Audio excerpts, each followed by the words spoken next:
Hello house, you're welcome once again. My name is Obarachi Kingsley. I especially want to welcome each and every one of us on this another episode, right? Yeah, you're highly welcome. If you're new on this particular channel, I will urge you to stick to this channel. Look at what we've done so far. Not only this video, you can go back to our channel and check videos we've done, our teachings, which I know will be of great help to you if you're a job seeker, or probably you are someone out there who is looking forward to traveling abroad through either job routes or through academic routes, whichever route you want to follow among these two. I term them to be the most legal way of traveling abroad, the most effective legal way of traveling abroad. The job route and the academic route, even though one is more costlier than the other. So I advocate more for work.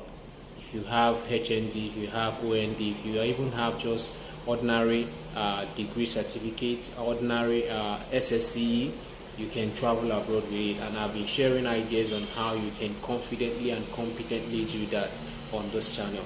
Now, I want to also announce that today I'll be sharing the link to our WhatsApp group for those of us who has been urging me to create a WhatsApp group for family so that everybody will get access to all informations, and as well it will be easier for me because I got a lot of opportunities, job opportunities that I see every now and then.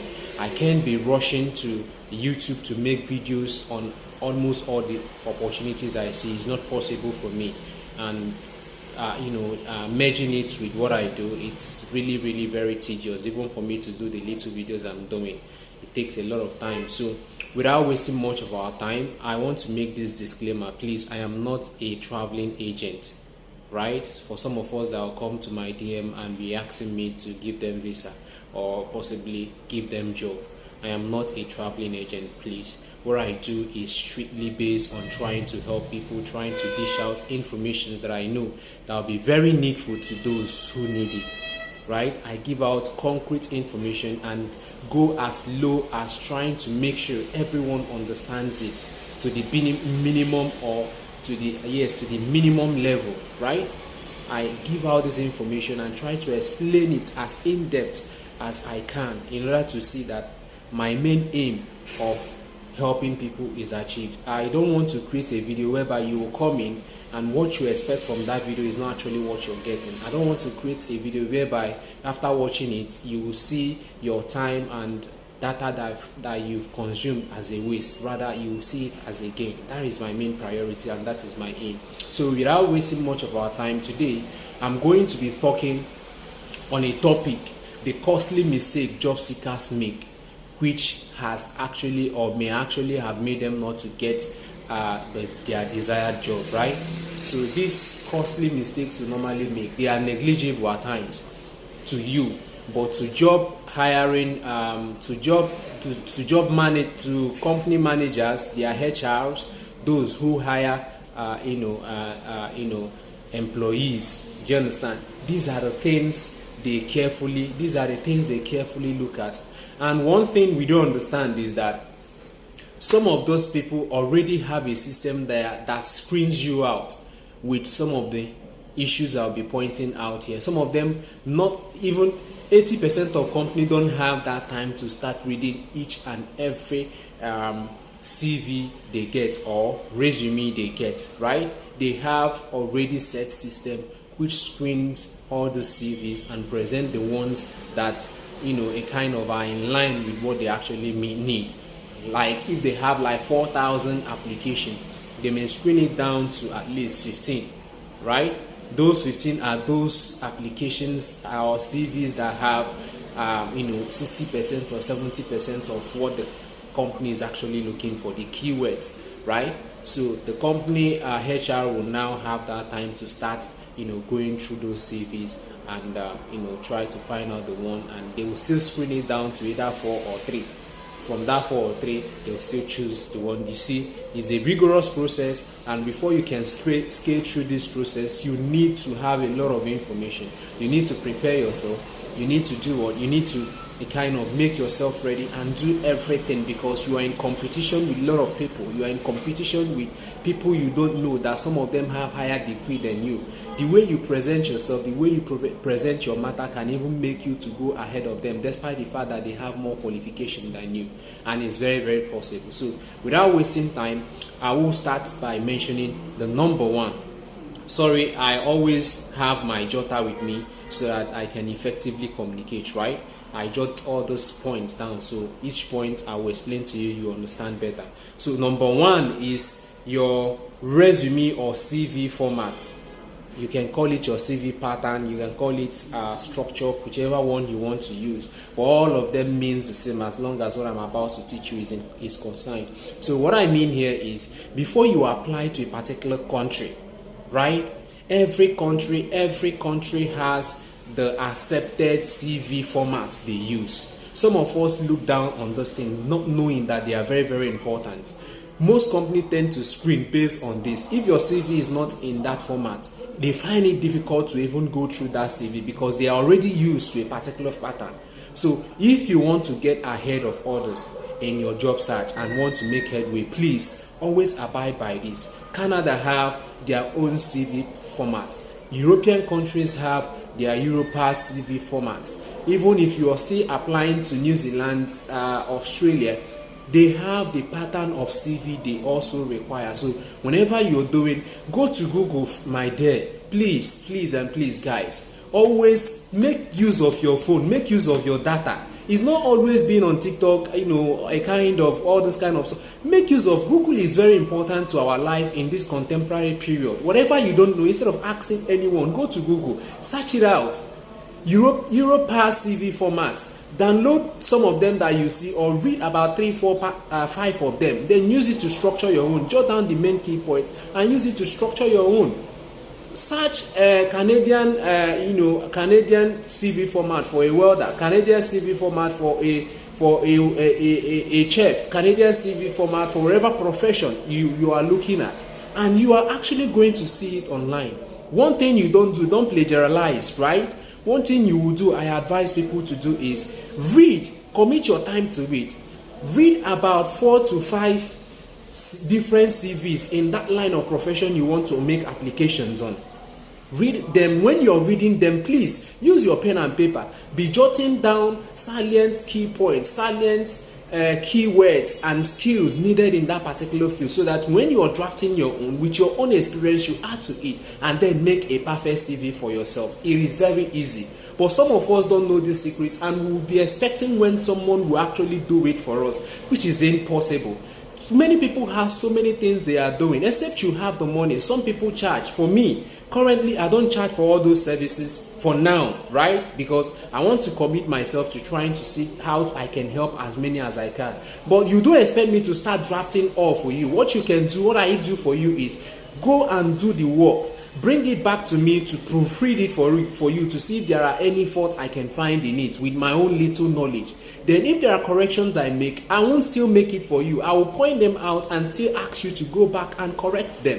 That is the only thing I know I can do for you. It's even more costly, because some YouTubers, for you to pay for their time, you know how much it worth, right? So please and please don't make such mistakes again if you want to make headway to getting your dream jobs, right? Don't say it doesn't matter. It really matters. Some of those little things we don't actually consider. They consider it, and it matters a lot. It may be a little fault that screens you out, despite you being perfect for the job. So the next one that I want to point out here is organization. Your present organization, which can translate to presentation of required skill, right? Now, when you must have gotten all those skills when you must have the skill in your particular profession, right?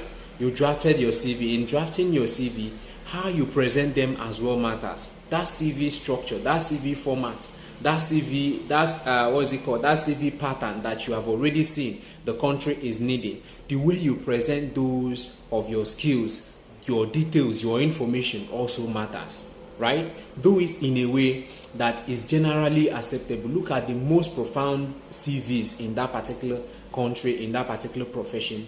Use it as well, and make sure that you present your skills, you present yourself very well. Then the next one I'm going to, the third point is negligence of job description.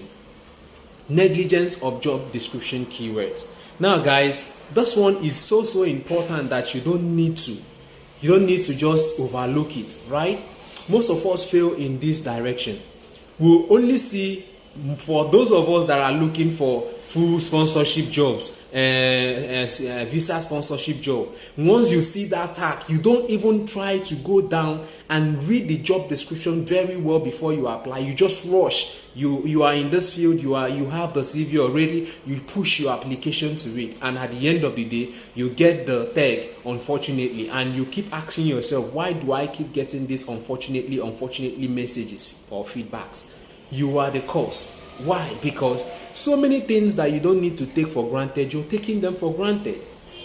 Every job you are applying to, please take your time. You need to be meticulous in trying to do all these things. It's painstaking. But if this is what you want, you will commit yourself, commit your energy, commit your all towards getting it. That is how go-getters do. If you are an achiever, whatever you set your eyes to achieve, you commit your all towards achieving it. Number one, your time, your resources, your focus, your energy, whatever you have to commit to this in order to make sure you get it. You commit that to get it, right? It is very important. Now, most of us, we all hurriedly apply for jobs who don't read the description, and thereby, if there are issues we should tackle in our cover letter that are not in our CV, okay, guys, this is a point. Let me just present it the way you understand it better. I normally teach people the use or the importance of cover letter. Most of us don't know the difference between cover letter and CV, right? But let me just use simple illustration to do it. For instance, you are applying for the position of a cleaner, right? Then in that cleaning job, for instance, they needed somebody with at least 5 years of experience and a degree, right? A degree in that particular field. I'm using this as an example. Now, on your CV, you don't have the degree. You have at least, let's say, 3 years or 4 years. You don't have up to 5 years. Then your cover letter will now address issues in that job description. For instance, the 5 years that you did not meet up, you can in your cover letter write that though the requirement for this particular job is 4 years, but I believe that having had 4 years experience with other certificates that I've gotten, that this can cover for the 5 years requirement of this job, because I have done this job for 4 years, and with the experience I have had and the achievements I have made, being the best employee of the month in my company, winning the best employee award in my company, doing this, doing that, I believe I perfectly fit in to this particular job description, right? I just use this as an example so you know how to do yours, right? So that is what you address on your cover letter.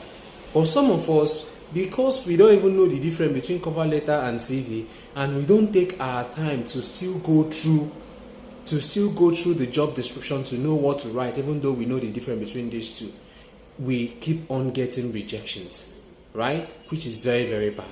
So we must try as much as we can to always try and go through any job description, any job you want to apply to, go through its job description. It is very important, very important, guys. Then the fourth one is specific focus. Being specific or being focused on the company you want to apply to, right? It's very important, guys. It's very important. What do I mean by this? So most companies tend to respond more to people who, a kind of focus their job application directly to them. How do I mean? In your letter, in your application letter, address it to that particular company. It should that maybe you have drafted application letter and all that. Look for the address of the company. Look for their exact address, their numbers and every other thing that has to do with addressing, right? Make sure you put it in your application letter. Direct it to the company directly. Not some also make mistake of using application letter that was addressed to another company to apply for a different company. I have seen it. It happens, right? That's not being careful, and at times they forget, right? So these are the things that has been limiting us from getting our dreams job, and the earlier we start taking corrections, the better. So the next one, guy, is proof, documents, certificates, and profile posts, right? Now, proof, what I mean by proof here is this. If you say you are a cleaner, what proof do you have to back it up? If you say you are a welder, what proof do you have to back it up? If you say you are maybe an engineer, or maybe you are a hairdresser, what proof do you have to back it up? You know, these people, especially Canada, US, Australia, Finland, these people anywhere in Europe, you understand, they are strictly being convinced by documents. Documents speaks volume. You cannot come and tell me you learned how to weld and you don't have a certificate to back it up. How do I believe you? How do they believe you? It's very difficult to believe. Now, the mistake we make in Africa here is that we are not the document type who don't keep documents, right? Let me take myself for an instance, and I will use myself as an example to tell you how to go about it. I learned trade, right? I learned welding trade. And in the part of the world where I came from, in Africa, I came from Nigeria, right? Imo State precisely. Now, I learned welding trade. We normally learn all these things through apprenticeship program. Do you understand? Apprenticeship program, you go and discuss with maybe a professional that is into that job. We normally call them our oga. You understand? They are our masters. We discuss with them, either your family or whatever. But let me share personal experience. This video, I don't know how it's going to be, but I think sharing this experience is actually going to help somebody. Now, how did I start welding? Right? During when I finished my junior WAEC, I thought my family, it was very difficult for us, because even for them to pay for my junior WAEC fee was very, very, very, very, very difficult. And right from childhood, I have had that dream and aspiration to study hard, to at least get a degree, because in my family no one had a degree. You understand? So I had that passion. I told myself that if I don't get this, it's better I die. That I can even commit suicide not achieving that set goals that I had at the particular time I have it. So I looked at the current situation. I had no one to sponsor. I have no uncle, no auntie that can sacrifice and say I'll be doing this constantly, right? So what I did was, I said, okay, what can help me is for me to actually find something that can give me money. If I'm going to school, let me cut it short. At the later end, I decided to learn a trade, welding trade, because I had somebody from our village who is a welder doing the welding trade. So I went to him. My parents wasn't aware, my dad was not aware, my mom was not aware, nobody, my uncles, nobody. I just resoluted on myself. I went to him and discussed with him. I told him, see, this is what I actually needed, but I don't have money. I don't know if there is any way you can help me. Let me be learning this trade while I go to school, right? So we agreed that if I go to school, our school normally closes by 2 o'clock, right, in the afternoon, 2 p.m. From 7:30 a.m. to 2 p.m. I'll close school, then I'll go home, bath and all that, then go to the place I'm learning the job. I work from 2:30 or 3 o'clock till 6 p.m., 7 p.m. I'll go home. I continued doing that. We signed a contract. I'm going to work for him for the next 3 years that I will complete my SSCE, and then when I complete my SSCE, I will now do a full-time apprenticeship for 2 years, making it a total of 5 years, right? So this is what I did. I learned the trade. So after learning the trade, I was free, because when you complete that year sign, you're now free to practice on your own. So I started practicing on my own, started doing job for people. They will pay me. From the money I realized from there, I used it and, took JAMB and got admission into the university. Still use that trade to train myself through school, right? I still use the trade to train myself through school. But when I started applying for job outside of the country, I now find out that I needed a certificate. My master did not give me a certificate after I learned that job. And my master is this type that didn't go to school. He doesn't even know anything concerning certificate. So by the time I came out, what I did was I told him about it. That look, your company is not even registered. His company is not registered. So issuing certificate will be very difficult. So what I did was I went to him. I told him that, see, I need a certificate for this job. Even if you don't have, let it be that there is a certificate showing that I actually learned this work from you. He doesn't even know where to start. So what I did was I contracted a designer, somebody who designed the certificate, which he is aware of. Do you understand? I made him to also get a stamp for his company. Do you understand? Get everything that will make it legal. Of course, it's legal because he's also involved. I carried him along. So after doing that, he asked me that he doesn't know how to design. I told him I can design, but when I design, it can't be authentic without you authenticating it. I took it to him, he authenticated it and all that. And that was how I had my welding certificate, my welding apprenticeship certificate. Now you can do it. Go to your master wherever you learn a trade. Get a certificate. Whatever thing you learn, make sure you have evidence to back it up, guys. It is very, very important. Very, very important. So after getting that certificate, it helped me to still now further and get other recognized welding certificate. That was a background to me, right? Now I was able to get other welding certificates, which helped me to secure job abroad. Guys, it is very, very important to document, have proof, have evidence. Aside that, while working, I still have pictures to show, I still have evidences, because this is my profession, this is what I do. So guys, what I mean here is documentation, evidence, proof. This point is very important. Most of us lose opportunities because what we claim we can do or we are doing, we don't have any document to back them up. And at the later end, you see yourself not being selected for that job, and others who are not even good as you are in that job will be selected because they have a document to back it up. So it is very, very important. Why I advocate for skill, I'm also advocating for you to have evidence, certificate to back up the skills you have. Very, very important. Now the last one, guys, is updates. You need to constantly keep updating yourself. When I made my last video, I think one of the videos I made explaining how my journey looking for job in Finland, abroad, not only in Finland, because Finland was the last place I was able to get the one I chose that I would do.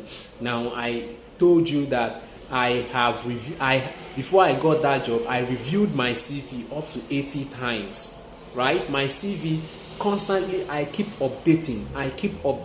When I apply for numerous number of jobs and I get no reply, I go back to my drawing table. What is it that is in this CV that is not making people to have attention to read? What is it that has been making it to be thrown to trash? I try to make corrections. I try to look at things I'm not doing right, make corrections and all that. So guys, before you can be able to make correction, you must know what is wrong with your CV. Now, before you will know what is wrong with your CV, you must be able to have information of what is obtainable at that particular level that is not obtainable in your current CV. So you need to browse, use the internet, guys, update yourself with recent skills in your what's it called, in your field.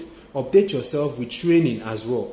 You understand? All this online training helps a lot. Update yourself with them and keep updating your skills to become relevant and get what you want. So guys, the next, or not the last, is logical. Being logical, right? This is very, very important, and most people make mistake here. Most people make mistakes. I have people who I was tutoring, and I was having them one-on-one. One of them is a kind of a welder, so to say, right? In that welding job, he has his own shop. But you know, in Africa here, even when he has his own shop, but he's looking out to use his skill to travel abroad, right? So in that, his resume, you can see self-employed. In his LinkedIn account, okay, in his resume, right, in his CV, you can see job seeker in it, right? He's actually looking for a job. Then in his Seek or LinkedIn account, if you go there, what you will see there is self-employed. Now, logically, if you are an employer, what are you sensing? What do you sense, right? It doesn't match. now make that mistake. Even though you're a CEO, for the fact that you want to bring yourself down to looking for a job abroad, make everything to be logical in that direction so that you get what you want. Bring down yourself to the level of a job seeker. Go to your LinkedIn account, remove the CEO that you put there, which you are no longer going to make use of until you get the job, and maybe probably later, if you actually divert to something else, you can update it. Right now, for the purpose of looking for a job, make sure that what is in your CV is in your LinkedIn account. Guys, how it works is these people are very, very smart. They are smarter than you. Your Facebook account counts, your social media account counts, right? Your LinkedIn account, your job bank account, your Seek account. They look at all those things and try to know the kind of person you are. What you present in your CV, is it actually reflecting in all these in all these profiles they are going through? Even if it not, at least let it be that 60% or 70% replicates what you actually told them on your CV. Guys, it's going to give you an edge. Well, not when you apply for a cleaner job, then in your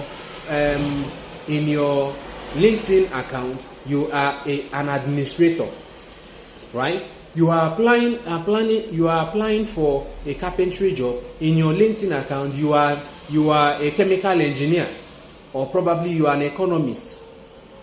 It doesn't match. It's not logical. These people are more logical than we are. So you must always make sure that you are logical in your application. What is obtainable here, let it be obtainable there. And when they make a general view of you, it gives them a sense of who they are trying to employ. It is going to help us a lot. So guys, I don't want to make this long today. I know what I just posted here may not be much, but I did this because I have that feeling that someone out there will need this information, that someone out there may have been making these mistakes and wouldn't even know that he or she is making this mistake, and wouldn't know that it is what has been making him or her not to have had the opportunity he or she is looking out for, right? Please, it is very, very important that we make our corrections. Guys, check on this link, on this video link. You are going to see our WhatsApp group. If you if you feel that you can join, I have one-on-one interaction with people. If you want to communicate, if you want to chat me up, you want me to guide you, you want me to, give you information on whatever it is, please feel free to join the WhatsApp group. I'll be sharing information as well. And also make sure, if you're benefiting from our group, you are also adding value to it. If you're benefiting to this channel, please, I shouldn't force you to like the channel. I shouldn't force you to a kind of subscribe to the channel. I shouldn't force you to, share our content. The reason is I am not charging you for anything. I am not charging you for my services.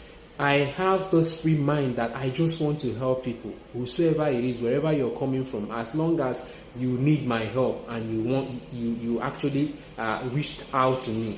If it's something I can do, I will do it. But what I will not tolerate is you expecting me to do it holistically for you. I don't do that. For instance, you need a CV. You want me to start from the scratch and start drafting CV for you. Who does that? I can't do it. I can't teach you what to do. I can show you where to get information to draft your CV. I can even go as long as sending you samples, but I cannot do the job for you. The reason is I want to train people who can actually grow up and sit up and live up to doing things themselves. By the time you start searching for those information to do one, you will get information to do others. It is directing you to do yourself. By the time you start searching for information on how to draft a CV, you may stumble upon an opportunity online that can change your life. But if I do it for you and you relax on your bed and tomorrow you still get the job, there are so many opportunities you are missing out there. Tomorrow you may find the need to do something of that nature or to coach someone else. What will you do? So I cannot do it for you. What I do is I teach you how to do it. I don't give fish. I can teach you how to catch fish and do every possible thing I can do to help you. So please support our channel, right? Support our channel. Follow us on other of our social media handles, even though I've not set all up. But as time goes on, I'll try as much as I can to set it up. Thank you all for joining us today. Click the WhatsApp group link and join. Thank you.